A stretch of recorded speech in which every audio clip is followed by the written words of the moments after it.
期间出去佚佗真欢喜，也毋过安全更加要注意，包括赛车也好、耍水也好，尤其是耍水安全伫昨。新北、新竹、甲花莲分别就发生渡水的意外，有1个月5个人去新北市平溪望古水场去耍水，有一个姓林查甫人失踪，找无人，相人外伫2点钟后有找到，也无送到病院了后嘛是无救回来。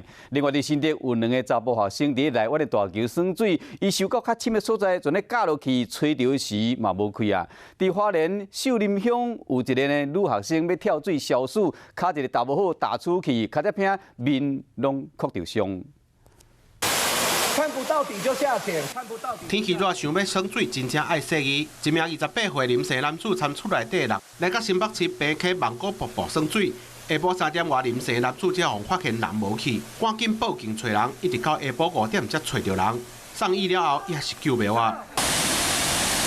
欢喜来跳水，虽然真凉真刺激，但是其实边仔就徛牌啊，经过这个水深又搁危险。倒伫大桥顶头，互救援人员一步一步送来岸边。这名17岁查某学生参朋友来到花莲秀南乡的沙坡洞溪顶游跳水，一个跳无好势触倒，面是摔到拉花流地。你如果没有装备的话，其实踩在这石头上都很滑。伫咧同一天，也搁有另外一件意外，搁有新竹这2名查甫学生。